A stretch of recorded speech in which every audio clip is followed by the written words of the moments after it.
Welcome back to Hannity. Disgraced congressman turned New York City mayoral candidate Anthony Weiner found himself in hot water yet again last month when more lewd pictures and texts sent by him surfaced on the internet. And my next guest was one of the women who received those messages. Joining me now to discuss her online relationship with Anthony Weiner, the one and only Sydney Leathers. How are you? Good to see you. I'm great. It's nice to finally meet you. I feel like we're old pals from our radio interview. Yeah, well, she was on my radio show. Well, people said that I was going to be mean to you, and you thought that this was...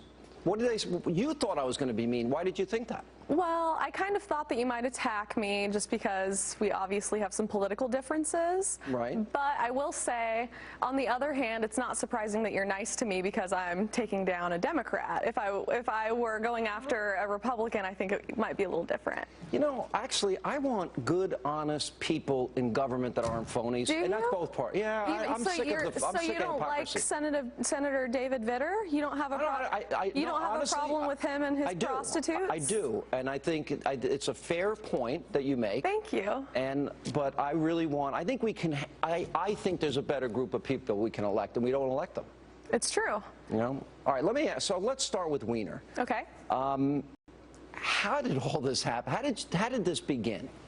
In 2011, I messaged him on Facebook chastising him for his behavior with the first scandal, and he did not respond for about 9 months, and when he did, he poked me on Facebook and then added... Explain poking for those that may not know, us old folks. Basically, poking is kind of a way to get someone's attention, kind of a flirty type of thing. Right, but you had chastised him. I did. All right, so he also knew that I was a fan of his, so it was like a double-edged sword there. All right, so walk us through. Then what happens from there? Then 9 months later, he said that he was sorry that he let me down. He poked me, said he was sorry he let me down, added me as a friend, then started to compliment me on my appearance, on my political views, my writing. I mean, just anything you can think of. He's laying it on thick. How quickly did that evolve into what we now know it evolved into? Within days. Really? Yeah. Now, what are you thinking?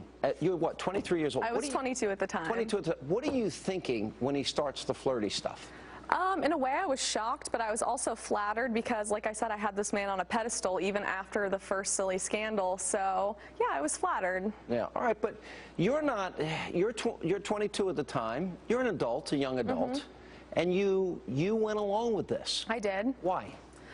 I think the thrill of the situation was part of it. I was intrigued. I wanted to know why he was talking to me. I just was interested. And you know he's married? Yeah, I did know he was married, yes. And you know he's in, what, he's 40, 50 years old, whatever age? Yeah, he's 48 now. Okay. Did you find, and so you would have phone sex with him, and how often would he call you? The most he ever called me was about 5 times in a day, which is a lot. 4 phone sex? Yeah. 48 years old, married, what are you thinking?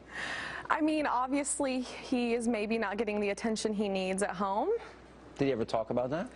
Not really. It just was very obvious. Yeah. Did you find it creepy, like he's a creepy old man? Yeah, he actually described himself to me as an argumentative, perpetually horny, middle-aged man in the beginning, and that was very true. What did you learn from this whole experience? Well, I deleted my Facebook, so that's a start. Yeah. Obviously, don't meet your heroes. That's a big thing, because you realize how human they are. They have flaws. They're definitely not who you think they are. How bad do you feel? Now, first of all, he was winning at the time this came out, and now he's down to about 10%. Are you happy about that? I am happy about that because he was only winning because he was lying.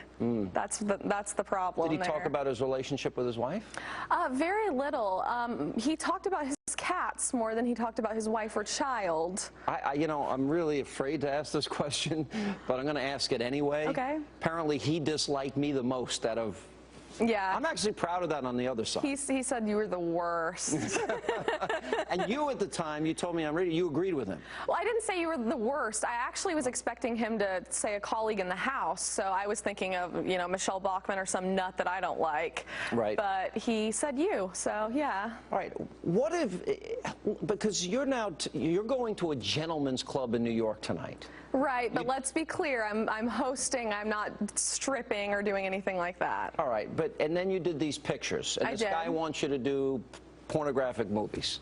Why would you do that with your life? Why is that door even open for you? I think just because I'm open with my sexuality, and I don't think there's a problem with women being open with their sexuality, you know.